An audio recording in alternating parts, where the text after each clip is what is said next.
Ha sido profesor titular, investigador y catedrático en distintas universidades colombianas. También ha sido invitado ocasionalmente a impartir seminarios de maestría y de doctorado en Colombia y en España. Cuenta con distintas publicaciones sobre historia de la gráfica colombiana en revistas indexadas, libros de investigación y capítulos de libro. Actualmente es reconocido como investigador senior por MinCiencias, antes Colciencias, y es par académico del Ministerio de Educación Nacional de Colombia.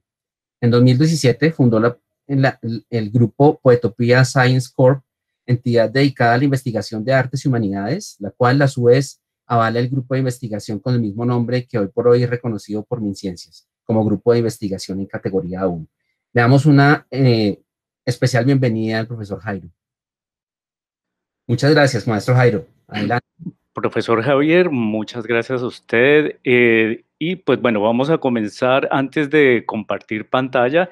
Replicar un saludo breve y un agradecimiento al programa de diseño gráfico de la Universidad Los Libertadores, quienes han extendido esta honrosa invitación para el día de hoy a este servidor.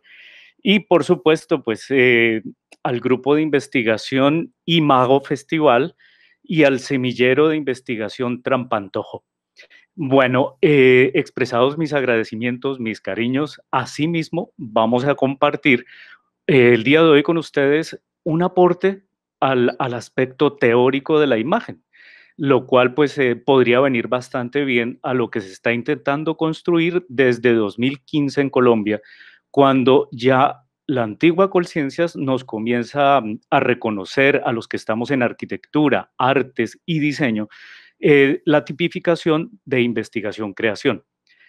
Entonces, bueno, vamos a compartir pantalla y, por supuesto, pues espero les guste el contenido que hoy se va a emitir desde aquí. Les cuento, estoy transmitiendo desde la hermosa ciudad de Barranquilla, así que por eso, pues, por términos de clima, estoy debidamente arreglado hoy. Bueno.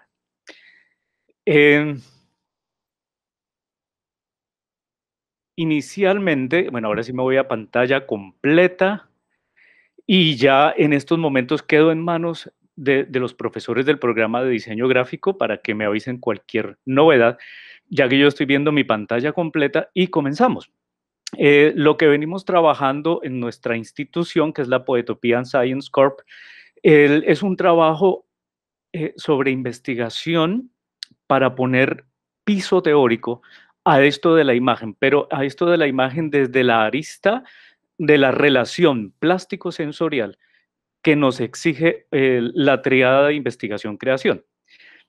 Lo plástico-sensorial, bueno, nosotros estuvimos revisando y armando una especie de estado del arte que entre otras cosas les comento y de aquí sacamos la charla de hoy. Esto que están viendo en pantalla ha sido publicado exactamente la semana anterior.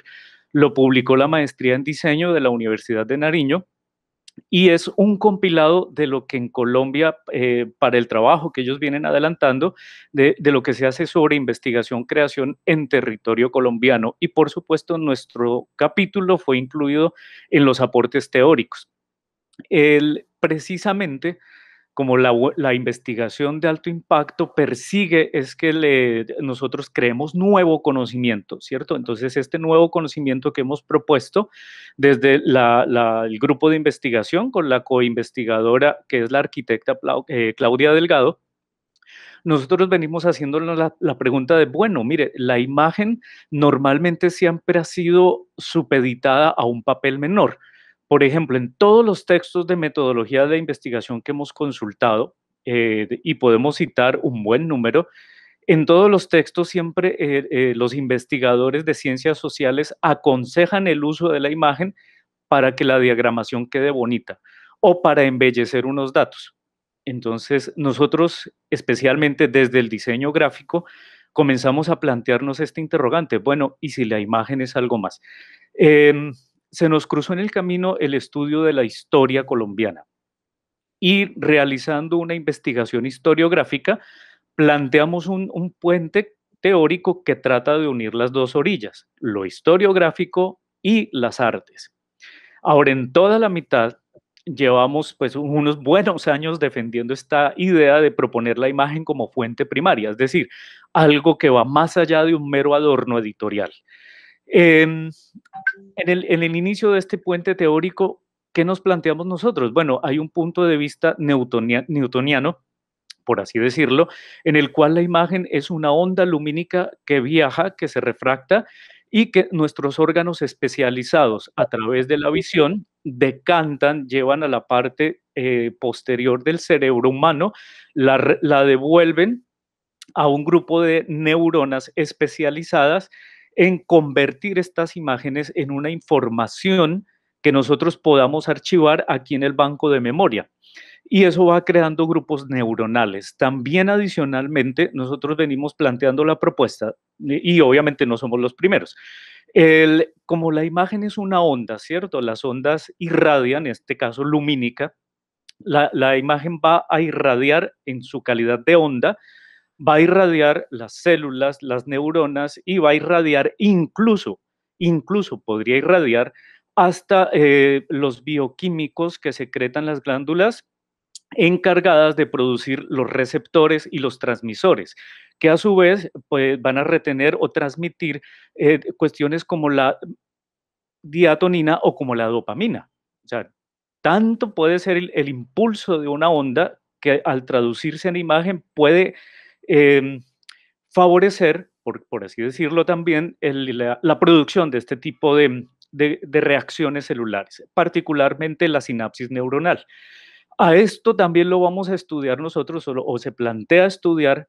Encontramos que desde la historiografía hay una serie de escuelas que han planteado estudios de la imagen para mirar cómo funciona el mundo perceptual de la interpretación de esa onda lumínica. Esa onda lumínica, por supuesto, en cualquier escuela de diseño gráfico todos lo sabemos, o en artes, o en bellas artes, en arquitectura. Todos tenemos en común que esta onda lumínica nos trae una información de color, de líneas, de formas, de texturas, de dimensiones, que obviamente pueden ser bidimensionales o tridimensionales. Cualquiera puede ser el caso.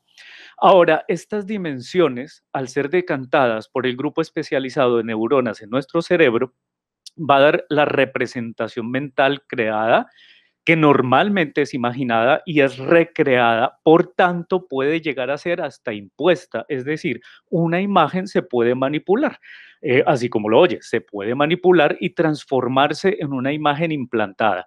Vamos a mirar algunos ejemplos después de explicar este piso teórico que hemos propuesto desde la historiografía. Bueno, ahora, esa imagen decantada ya está impuesta, va a funcionar siempre y cuando se convierta en una serie de patrones, de símbolos y significantes repetibles e interpretables para un colectivo de una población específica. Normalmente a esto le vamos a conocer obra visual. No necesariamente vamos a hablar de diseño publicitario ni de artes comerciales. Podemos hablar de la imagen en general. Un ejemplo de una de estas imágenes que parece sacada de contexto. Eh, esta imagen que ven acá en pantalla está en el parque dedicado a John Lennon, que fue inaugurado en el año de 2002, en enero de 2002, en La Habana. Resulta que el día anterior, Fidel Castro dio un discurso en este parque en el cual daba un aval oficial y político al aprendizaje del idioma inglés, eh, fundando el parque, o inaugurando, perdón, el parque John Lennon en mitad de La Habana, que queda, entre otras cosas, en el barrio El Vedado. Ahora, la clasificación sociogeográfica de las imágenes va a indicar cuáles podrían ser los contenidos sensoriales, pero siempre vamos a tener mucho cuidado en analizar las imágenes. ¿Por qué? Porque en una como en este caso, viene a ser una imagen que trastoca un contexto histórico diferente a como pudo haber sido concebida 10 años atrás. Me explico, 10 años atrás era prohibido en la isla el idioma inglés. 10 años atrás la música en inglés era vetada. 10 años atrás el dólar era algo así, era prácticamente demonizado. Pero resulta que iniciando el siglo XXI, una de las estrategias allí políticas para poder salir de la crisis económica que tiene la isla fue agarrarse del turismo. Se dieron cuenta que el turismo empezaba a dejar una serie de divisas, pero en dólar. Entonces, ¿qué hicieron? Sacar un dólar cubano y permitir la circulación de dólares norteamericanos para poder circular o hacer circular cierta economía dentro, por supuesto, dentro del modelo que tienen este tipo de posturas políticas. ¿Qué es lo interesante? Que el escultor, cuando se le preguntan o le preguntan, bueno, ¿y para qué hizo la escultura? La respuesta del escultor José Villa es que fue para homenajear a una personalidad contestataria. También ahí en la interpretación de imagen como fuente primaria hay que revisar un poco, ¿no? Si bien es cierto, este compositor cambió el siglo XX y su aporte a las artes pues es gigantesco, eso es indudable. También bien es cierto que el señor era multimillonario. El- y se implanta la imagen como un símbolo que representa lo contestatario, cargado de sueños y demonios, como lo dice el escultor, que entre otras cosas, bueno, en este lugar, en los 60 se realizaban muchos conciertos que iban en línea con la política específica de este modelo y de este sistema. Bueno, eso para dar un ejemplo de las imágenes en general. Ahora, ¿de dónde parte todo? ¿De dónde parte? Por supuesto, el cimiento no se puede desconocer porque la cultura donde primero se comienza a trazar una pregunta de, bueno, ¿qué es la imagen? Pues lógicamente nos tendremos que centrar en la Grecia del siglo IV. Y allí encontramos la producción de Aristóteles en la poética. La poética, en su texto 3 hay un titular que se llama la retórica. Ojo con este término, porque la retórica es la base filosófica en adelante para cualquier escuela que comience a realizar estudios de la imagen desde cualquier arista. Incluso nosotros en lo historiográfico vimos que el asiento está allí. Por más que no nos gusten los discursos eurocéntricos, pues ahí está el primero, o sea, ahí sí es el mundo occidental y no lo podríamos desconocer si queríamos que nos aprobaran este asunto de la imagen como fuente primaria y síntesis de un discurso histórico. Ahora, resumiendo, Aristóteles, ¿qué plantea? Que la imagen viene siendo la representación mental de una metáfora. Una metáfora es una figura literaria de la Grecia antigua. Ahora, una metáfora es una analogía al mundo de lo real. Ahí está el ejemplo que escribe el mismo Aristóteles. Aquiles saltó como un león. ¿Qué quiere decir esto? Bueno, Aquiles saltó como un león. Bueno, vale, sí, escrito, pues bueno, se puede leer y para poder observar esa imagen tiene que haber una reproducción mental. De eso se trata la retórica, estudia en esencia eso. Luego, cuando el maestro, el artesano, el pintor, el escultor, el arquitecto griego llevan la metáfora a las artes, a convertirlas en objeto, el objeto deja de ser inanimado y se vuelve un objeto vivo, es animado. ¿Quién le da la animación? Los observadores, los que estamos viendo y decantando esas señales lumínicas y hemos aprendido una serie de significados y significantes interpretables frente a una reacción de la imagen.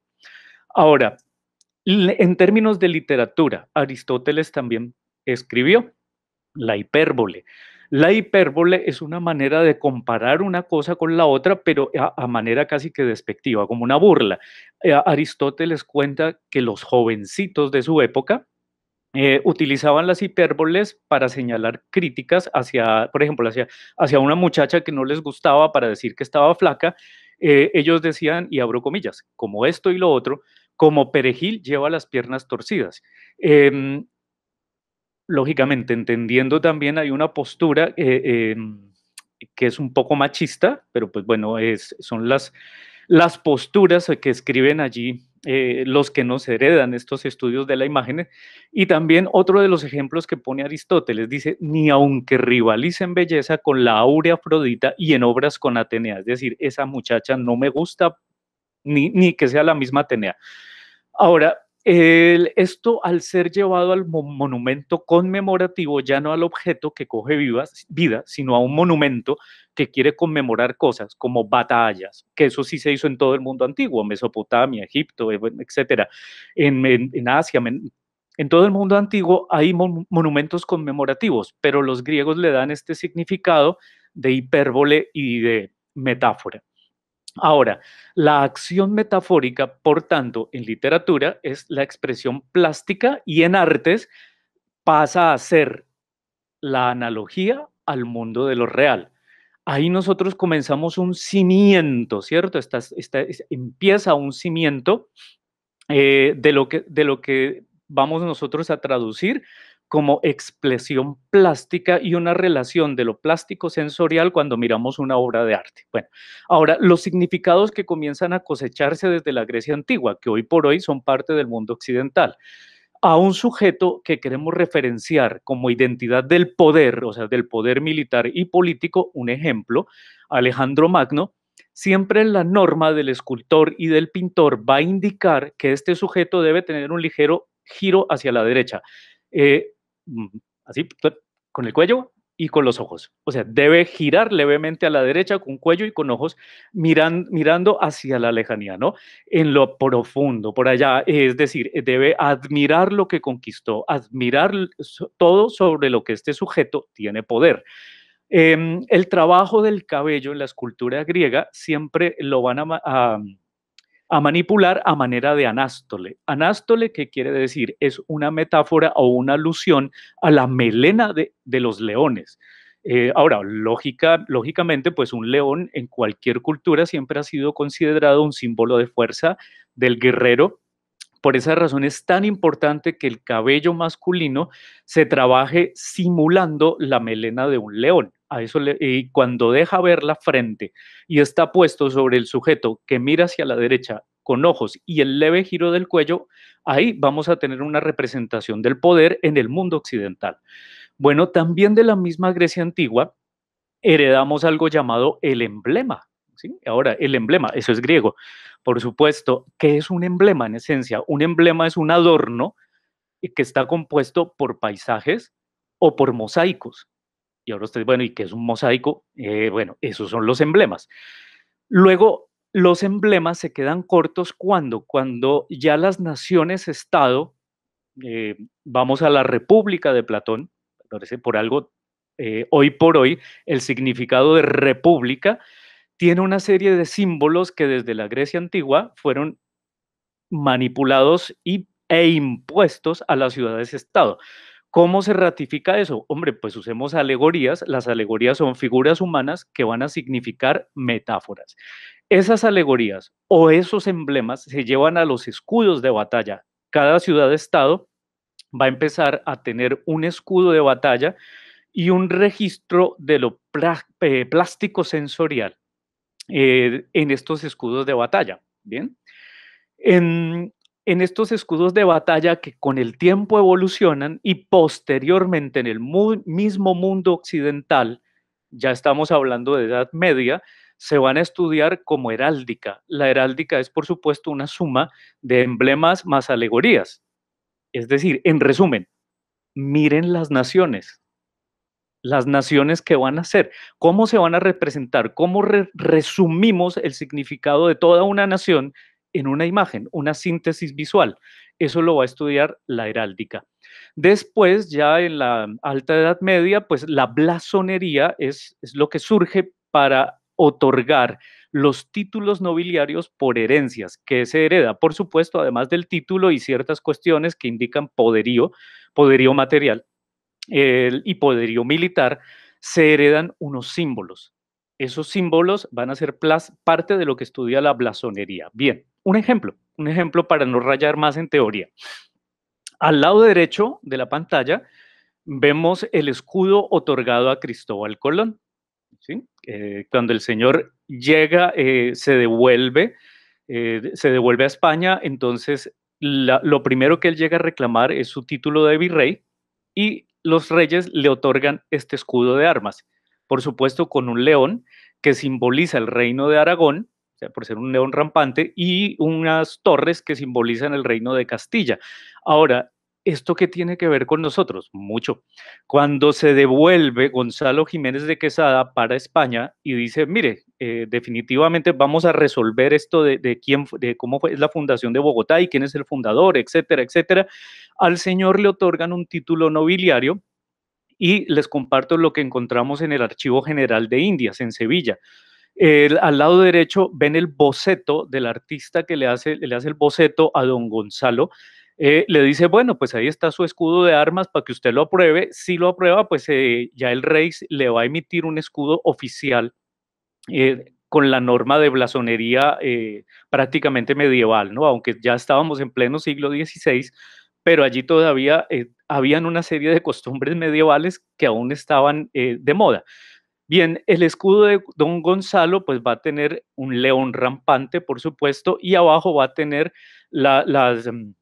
el cerro que supuestamente se ve cuando uno llega a Granada, España, que según el registro de Gonzalo Jiménez de Quesada, se parece mucho a la entrada a la sabana de Bogotá. Bueno, por esa razón, el artista finalmente decide cambiar esto por una florecita de Granada. Miren, curiosidad, las flores de Granada no crecen en Colombia, crecen en España. Bien, una curiosidad también, tomando un pellizco de nuestra investigación historiográfica.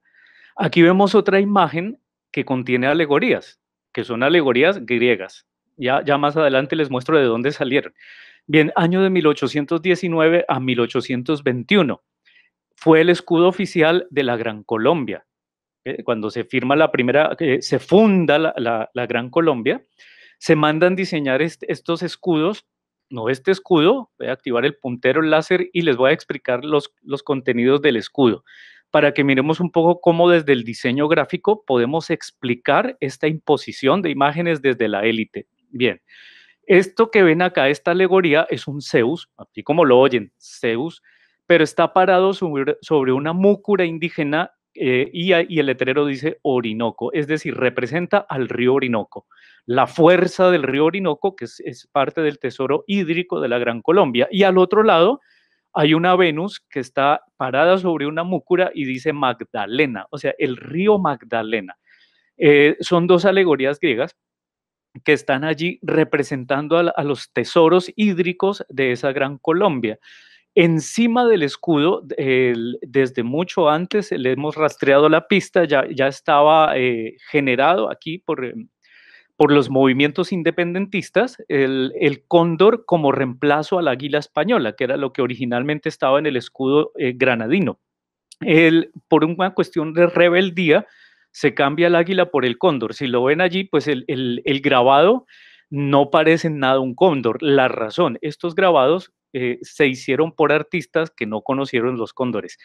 ¿Dónde se hicieron estos grabados? Fíjense, estos grabados, por ejemplo, el que ven al lado derecho, que es el mismo Zeus, y aquí también está Afrodita, ya aquí ya no les quitan la múcura indígena, perdón, y no, la múcura indígena todavía está ahí representando los dos ríos, pero ya atrás aparece el Chimborazo, ¿sí? el, el Cotopaxi, perdón, Cotopaxi, me disculpo, como símbolo de la unión de la Capitanía de Ecuador, de Quito. ¿Sí? En ese momento, pues existen tres escudos, tres estrellas, perdón, en el escudo, en el cuartel superior. Cada estrella significa uno de los tres países, o sea, Nueva Granada, Venezuela y Ecuador. La de la mitad es Nueva Granada. La razón era el territorio más grande. Recuerden que en ese momento Panamá y parte de la Bahía de Mosquitos, que hoy es de Nicaragua, era parte de Colombia. De Nueva Granada era un territorio grande. Por esa razón, pues siempre era el centro administrativo y Bogotá era la capital. Además, bueno, ya después pellizcamos otra imagen de un relato de la historia colombiana. Aquí vemos el boceto del escudo que presentó Pío Domínguez, está firmado por Pío Domínguez como dibujante. Lo presenta por orden del general Santander, año de 1833, y se debate en el Congreso, y se debate hasta 1834. ¿Qué había sucedido históricamente? ¿El contexto cuál es? Se acabó la Gran Colombia, se separan los tres países, nosotros pasamos a ser, por la constitución que se redacta ese año, pasamos a llamarnos República de la Nueva Granada, ¿bien? Entonces, aquí nuestra élite política, pues lo que decide es que en el cuartel superior se va a poner una flor de granada. Ya saben por qué, es decir, no fue gratuito, no fue porque sí. Las cornucopias de la abundancia, y ahora más adelante les voy a mostrar de dónde salen, porque también es otra alegoría de la moral griega. En el cuartel de la mitad había inicialmente un caballo, ¿lo ven? Este caballo que está aquí. ¿Qué simboliza ese caballo? Para la élite que logra todos estos procesos independentistas.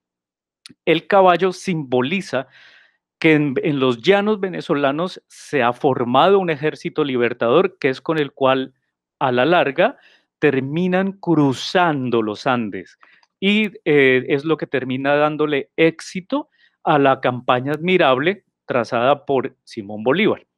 Este caballo todavía estaba allí en 1833, pero en los intensos debates por política, porque ese año Santander vuelve a ser el presidente de Colombia, que es una historia larga que no corresponde ahora, vamos a la imagen. El, el Congreso se pone a pelear, mire, es que el caballo no lo queremos porque es un símbolo bolivariano. Y abajo, en el cuartel inferior, desde antes, bueno, estaba en otro escudo anterior, pero no lo he puesto hoy. Abajo en el cuartel inferior vamos a ver el Istmo de Panamá, ¿sí? O sea, el recurso, la riqueza de los dos océanos, porque esto que ven aquí dibujado era territorio de la República de la Nueva Granada. Si quieren pueden mirar los mapas antiguos y ahí lo van a encontrar. Esto era, en ese momento, la República de la Nueva Granada. Por ende, era un tesoro nacional ponerlo en nuestro escudo de armas. ¿Sí? Listo, el Istmo de Panamá, océanos Atlántico y Pacífico. Al lado izquierdo, bueno, derecho, depende del observador, al lado izquierdo del escudo va a estar la alegoría de la libertad. Esa alegoría es sacada del libro de la moral griega. Ya les voy a mostrar cómo por dónde llega. Al otro lado, al lado derecho, va a estar la alegoría de la dama de la justicia. ¿Sí? Es una alegoría de la moral griega. Esas dos alegorías hacían parte originalmente del boceto del escudo de Colombia, o sea, en ese momento de la República de la Nueva Granada. Bien arriba, observen que está el cóndor ya un poco mejor dibujado, pero todavía con la cabeza de un águila, que sostiene en el pico la orla y la orla es este elemento que está acá para anexar el mote, lo que en heráldica se llama el mote, son las letras que van aquí con un mensaje de icono texto, y la corona de olivos que estamos viendo en pantalla es una representación de la ceremonia de coronación al César romano. Ahí tenemos un símbolo de los romanos, ¿bien? Después de los intensos debates, año de 1834, se quita el caballo del escudo y deciden poner el gorro frigio, este que vemos acá en la mitad. Entonces, este gorro frigio es un homenaje a la Revolución Francesa.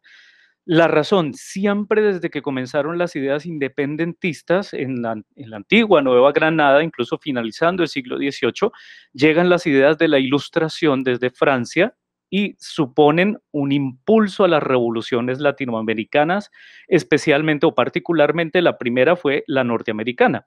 Luego la norteamericana da un impulso a las revoluciones latinoamericanas porque supuestamente como nueva nación, nueva potencia comercial y federada, debían tener nuevas naciones aliadas para comerciar. Entonces, en 1834, ¿a qué naciones había que buscarle el reconocimiento para que dieran sí? La República Neogranadina es un nuevo país, la República de Venezuela es un nuevo país, vamos a comerciar con ellos. Entonces, había que volvernos franceses. ¿Ya? Había que empezar a fomentar cierto odio hacia lo español, cuando en realidad todos estos sujetos que protagonizaron las gestas de independencia, la élite, todos sin excepción eran españoles, hijos de padre y madre españolas, pero que la única diferencia es que habían nacido aquí. Entonces, según los trabajos de Hans Konig y del cartagenero Alfonso Múnera, la mayoría de estos padres de la patria antes del año de 1810 se presentan como legítimos españoles. Ejemplo, Francisco José de Caldas, Jorge Tadeo Lozano, etcétera. Y después de 1810, toda esta élite comienza a presentarse como americanos. Bueno, ahí hay una cosa que ya es un llamado para los historiadores, que son quienes han venido reevaluando las posturas de los bicentenarios y la historia moderna colombiana como la han contado. Hasta ahora, ¿qué hemos, recapitulando, qué tenemos aquí? Símbolos griegos, las dos alegorías se sintetizan y se convierten en palabras que van a ser escritas en el mote del escudo: libertad y orden. O sea, ya el escudo se va sintetizando, la síntesis gráfica comienza a ser parte de este conjunto heráldico. Se conserva abajo, por supuesto, el istmo de Panamá, en razón a que era considerado en ese entonces riqueza hídrica de los dos océanos de la nación de la cual hacíamos parte. Desde la colonia habían planes para trazar un canal interoceánico, incluso durante la Gran Colombia el proyecto se reavivó, durante mitad del siglo XIX también se reavivó, pero nunca tuvieron los recursos. ¿A quién los tenía? Los franceses. Entonces teníamos que afrancesarnos, teníamos que volvernos ingleses, todo menos españoles, cuando los descendientes en muchos casos todavía seguían presentándose como herederos legítimos de la cultura española. Bueno, en la bandera, el pabellón de armas, por el decreto con el cual se ordena el escudo, del escudo de armas de la República de Nueva Granada, dice en la Constitución, dice provisionalmente, tal como fue desde 1814, provisionalmente acogemos el pabellón de armas de Venezuela. ¿Ok? Escuchen bien, Venezuela. La bandera es venezolana, la idea es del prócer Francisco de Miranda, también ilustrado, que él es quien le traslada esa imagen a Bolívar durante las gestas independentistas. Francisco de Miranda, las dos versiones es que una pudo ser un homenaje a Catalina de Prusia, por eso la bandera se parece a la de Rusia, la de Rusia es blanco, azul y rojo, y la otra versión, la más aceptada, la que critica fuertemente, incluso uno de nuestros generales en archivo que encontramos aquí hacia 1905, hay un general colombiano del ejército colombiano que cuestiona y dice, bueno, pero ¿por qué tenemos todavía la bandera de Venezuela en nuestro escudo de armas? Parece que nadie le paró bolas porque quedó así.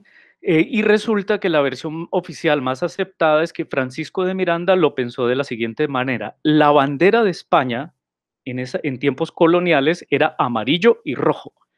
Entonces, Francisco de Miranda lo que ideó fue trazar una línea azul, y la bandera realmente lo que significa es el amarillo, la madre patria España, no significa otra cosa. El azul significa Venezuela, que es la hija rebelde, revolucionaria, y significa el océano Atlántico, perdón, que separa a la mamá, a España, del rojo de Venezuela, que es la hija rebelde.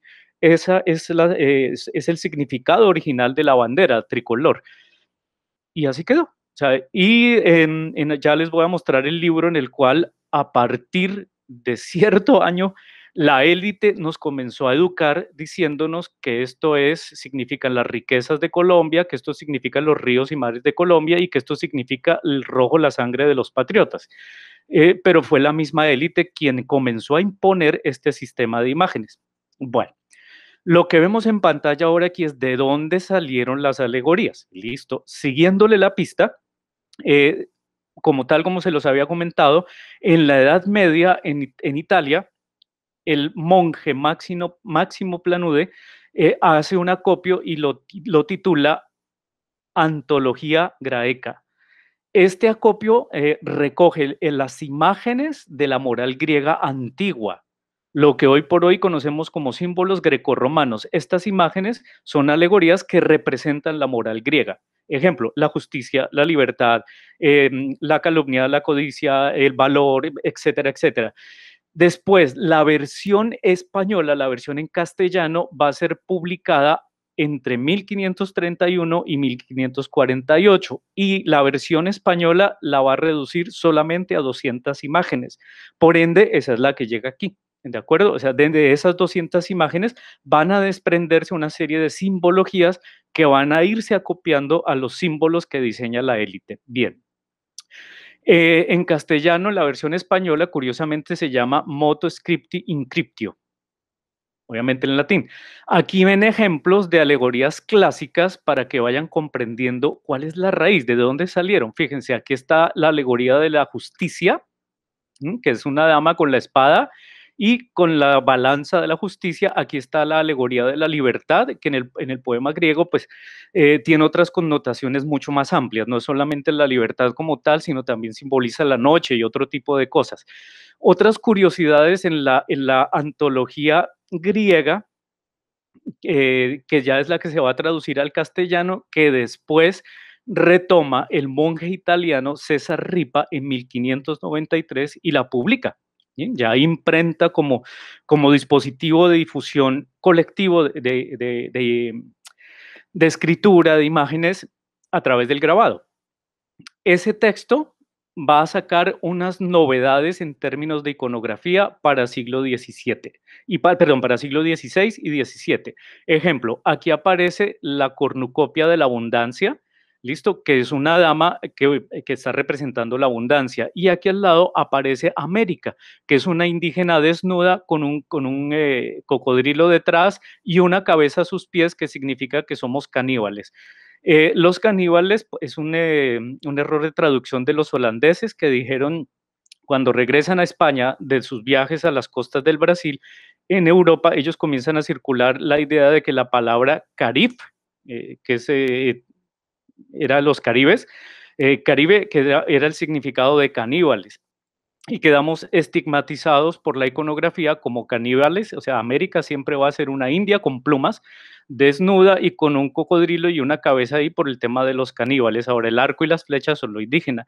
En estudios de la imagen también, pues obviamente tomamos pellizcos de Freud, que postula o formula desde el psicoanálisis, un psicoanálisis del arte, ¿no? Que en resumen, pues él hace una serie de ensayos sobre las obras de Leonardo da Vinci, Goethe, Dostoyevsky, Miguel Ángel, entre otros.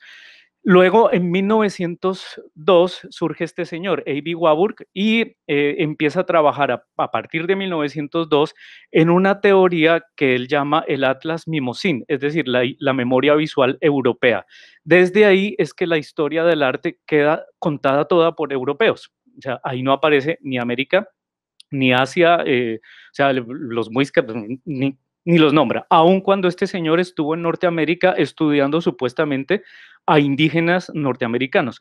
Esta idea llega finalmente a trasladarse a Londres como Biblioteca Warburg y en 1929 al señor le toca migrar, salir corriendo por asuntos de la guerra y en Londres se funda el Instituto Warburg. Bueno, en paralelo, en 1925, Kandinsky propone un estudio científico de la imagen, es decir, científicos, ¿sí? Así como lo oye.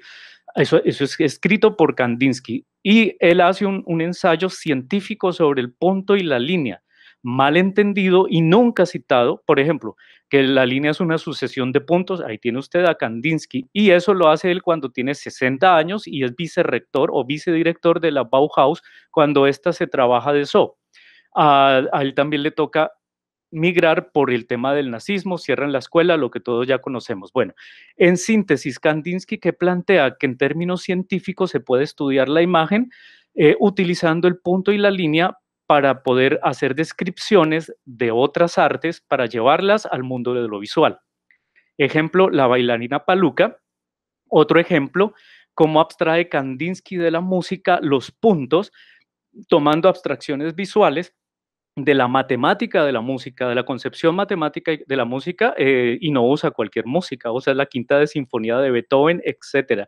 De esas bases de composición espacial, después él va a desarrollar gran parte de sus obras maestras en lo que envuelve lo que él denomina como el arte científico, la espiritualidad del arte, etc. Bueno, Avi Warburg, cuando funda el instituto en Londres, allí forma un grupo de estudiosos vieneses, en lo que se llama el Grupo de Viena, pero curiosamente se van para Londres por la guerra, y a ese grupo se le va a conocer como el Grupo de Viena. Ahí surgen un grupo de iconógrafos, así se autodenominan, entre los cuales los nombres Panofsky, Fritz Salks son los más renombrados, Panofsky y por último Gombrich, Ernst Gombrich, que fue el director de la escuela cuando fallece Avi Warburg.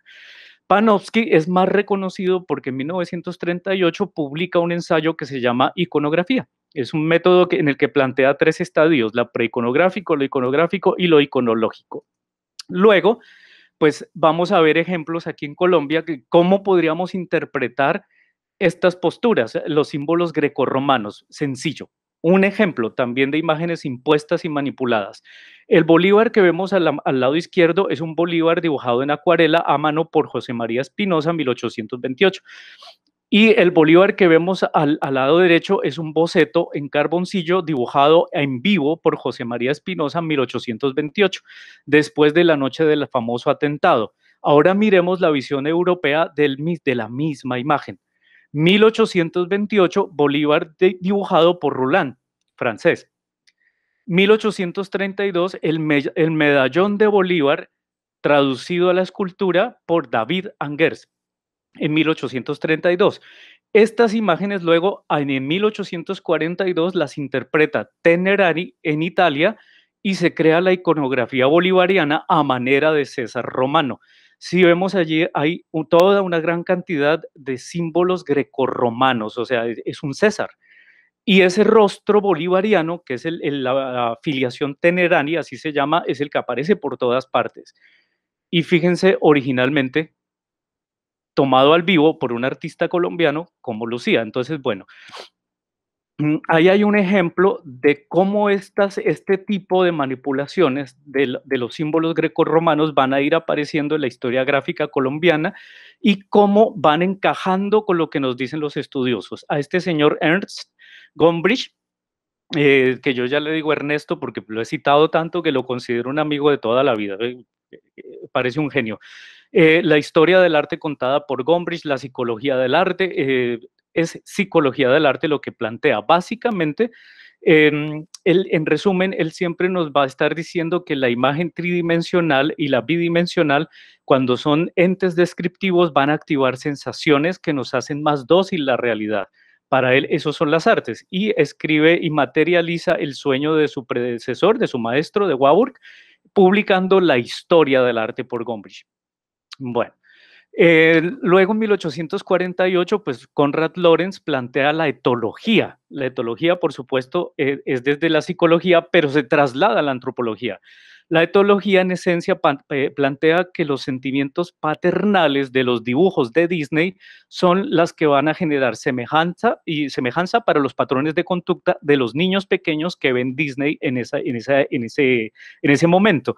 Y en América Latina, posteriormente en Chile, Ariel Dorfman y Armand Matelar, en el 72, publican este texto para leer El Pato Donald. En esencia, ellos en pleno régimen, en plena dictadura, por eso les tocó salir corriendo de Chile, fueron vetados y fueron amenazados. En esencia, este texto que dice que la sociedad norteamericana entró en decadencia porque los personajes de Disney no se casan, es decir, el Pato, Donald y Daisy son novios pero nunca se casan. Tribilín y Cralabella son novios pero nunca se casan. Mickey y Minnie son novios pero nunca se casan. Todos tienen sobrinos, casarse jamás. Y el personaje del tío rico Mac Pato es el que supuestamente identifica el famoso sueño americano, el American Dreams. Entonces, estos chilenos hacen una crítica de cómo el Pato Donald, pues es el título del libro, deshace la sociedad norteamericana e instalan en los niños de los años 70 norteamericanos una futura sociedad de adultos que ya no se van a querer casar y que ya no van a tener como núcleo central la familia y una serie de valores sobre los cuales se va a sobreponer el dinero y la cultura material. Bueno, en los años 50 y 60, por supuesto, pues yo ya voy cerrando, no se preocupen, aparecen el estructuralismo y aparecen estos dos señores, que son esenciales para estudiar la imagen. Su línea de trabajo es la retórica. Bueno, ¿cómo podemos establecer la misma retórica que viene desde la Grecia del siglo IV? Levi Strauss y Roland Barthes. Las imágenes estudiables como textos figurativos o sistemas de signos que se asocian entre sí. ¿Dónde? En la concepción mental.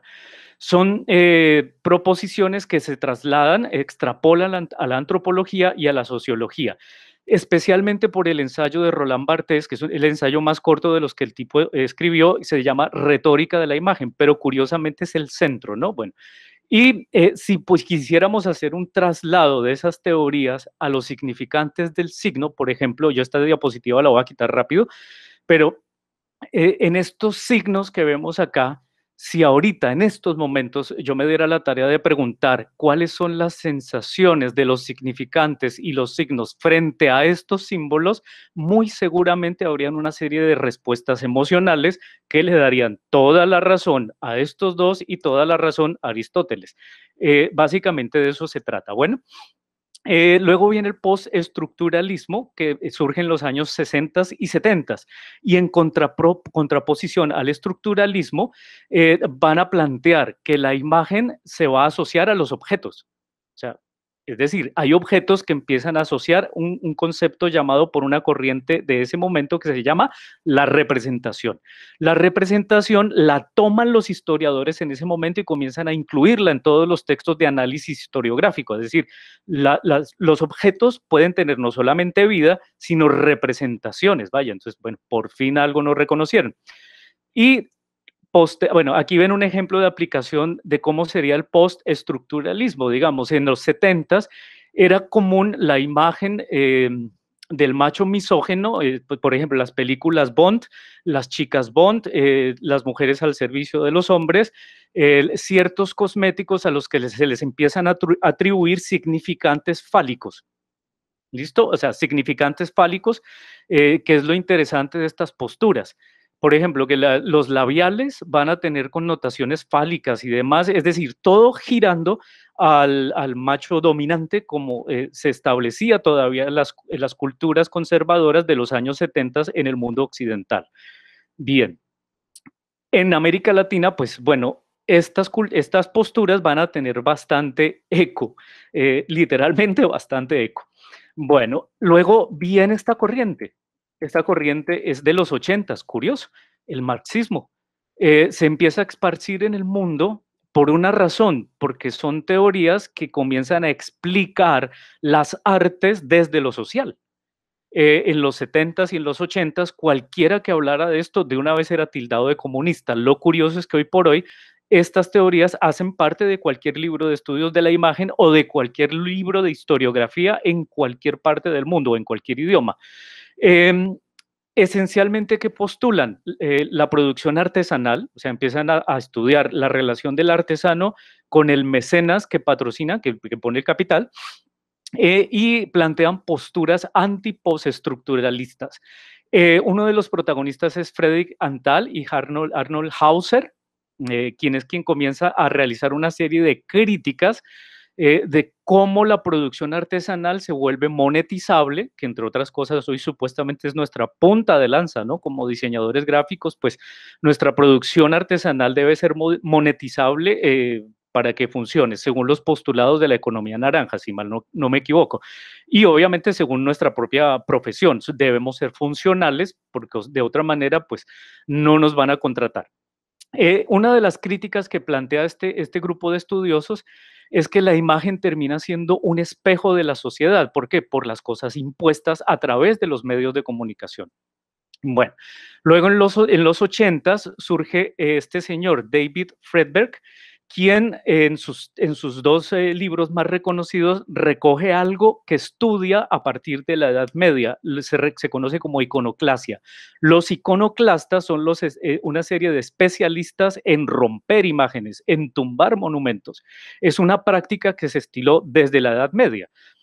Normalmente fueron prácticas que estuvieron precedidas de cambios religiosos, de disgustos religiosos. En el mundo antiguo, en las culturas antiguas de la humanidad, también existieron prácticas de iconoclasia, particularmente movidas por extremismos religiosos. Bueno, ahora, en los 80s se acentúa la importancia del aspecto físico y este señor Friedberg propone una teoría de la recepción o respuesta, es decir, él comienza a decir, de acuerdo a la potencia, la carga que traiga la imagen, los receptores van a tener una respuesta.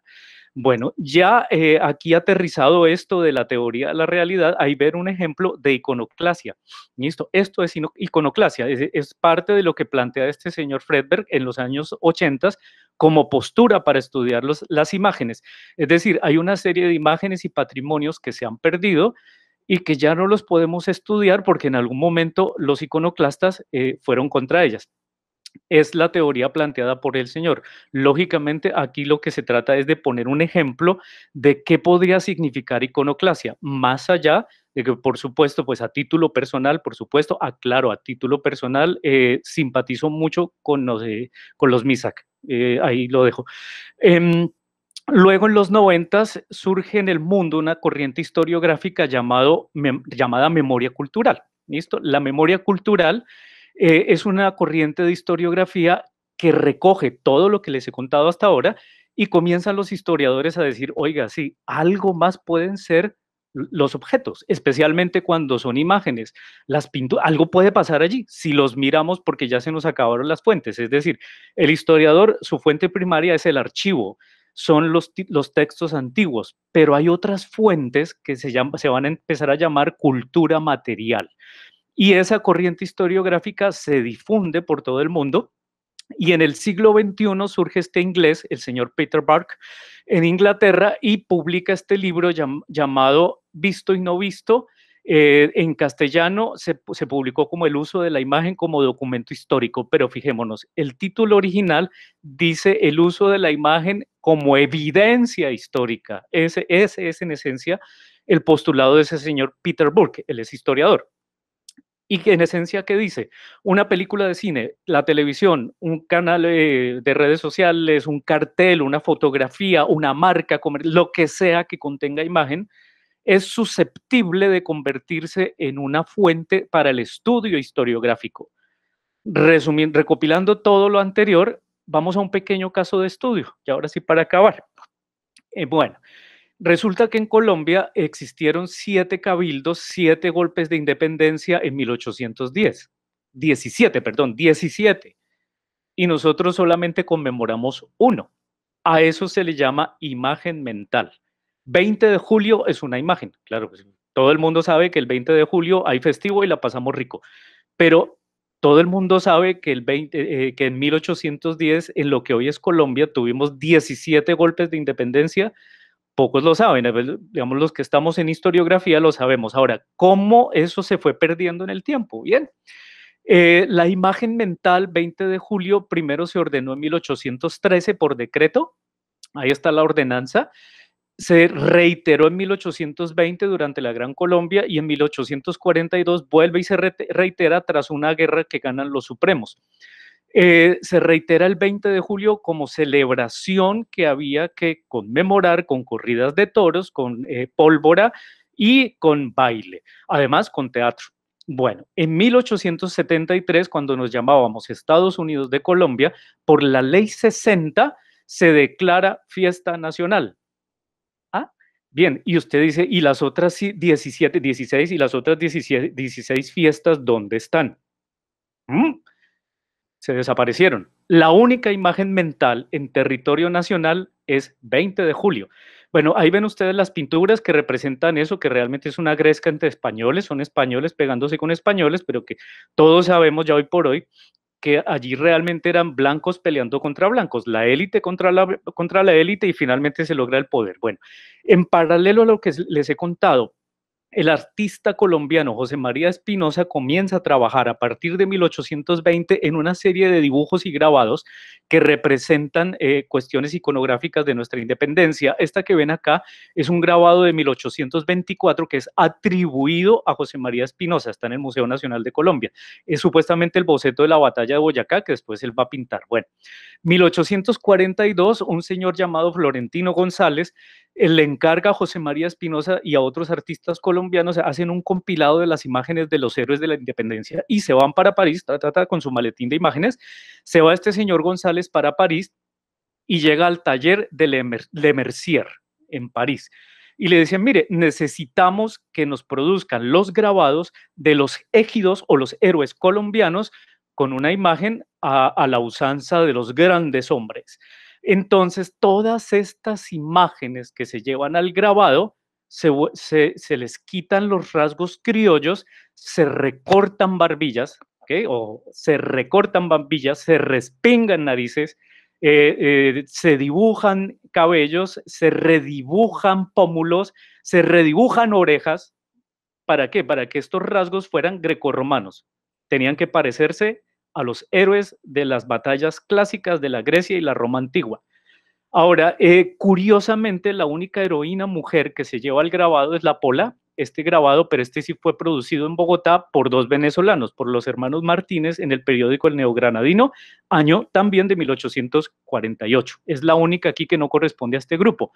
Cuando nos devuelven de París la imagen de los héroes, todos con cara de franceses, miren este caso tan particular, para decirles que la élite sí manipula y sí implanta imágenes para que se den cuenta. Este es el dibujo que hizo José María Espinosa, lo hizo supuestamente por descripciones, a memoria, aunque él debió haber conocido a este sujeto, a Camilo Torres. Este es Camilo Torres dibujado por el colombiano José María Espinosa. Ahora miren, este grabado va a París y este es el producto que nos devuelve el taller de Aquila, de Jacques Aquila. Ahora, ¿dónde está lo asombroso de esto? ¿Y dónde está la comprobación de que con una imagen fácilmente nos pueden insertar un contenido que no necesariamente es verdad? Este cuadro que ven acá fue pintado por David en 1802. El cuadro de este señor es Napoleón Bonaparte. Lo ven acá, tal. Y si hacemos por Photoshop una superposición del grabado de Jacques Aquila sobre el cuadro de David de Bonaparte, es el mismo sujeto. Por ende, cuando nos devuelven esa imagen, a mitad del siglo XIX, nuestra gloriosa élite la empieza a circular. Luego, en el papel periódico ilustrado, en 1882, el grabador Rodríguez la reproduce, fíjense que sigue siendo Napoleón Bonaparte, y debajo dice Camilo Torres, y pone la biografía de Camilo Torres en el trabajo del papel periódico ilustrado. Luego, el pintor José Franco Rubiano, en esa década de los 80 del siglo XIX, se dedica a hacer una serie de pinturas, de coloridas pinturas de los héroes de la patria.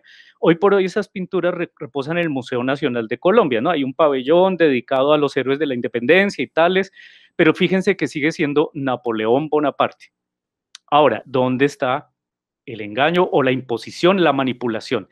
Esta es la estampilla conmemorativa del año de 1910 que saca los padres de la patria en 1910, que dicen, bueno, se nos separó Panamá en 1903, caramba, ¿qué hacemos? Y hubo una guerra de los 1000 días que acabó en 1901, el país está arruinado, Cartagena se quería separar, Antioquia se quería separar. Ante esas amenazas de nuevas separaciones, dijo, no, pues hombre, pues, publiquemos qué es el país, hagamos una historia oficial. Y esa historia oficial va a tener unas imágenes, unos héroes, unos íconos de la independencia. Fíjense que es Napoleón Bonaparte y abajo dice Camilo Torres. ¿Bien? Bueno, ahí ven el sello de 1917.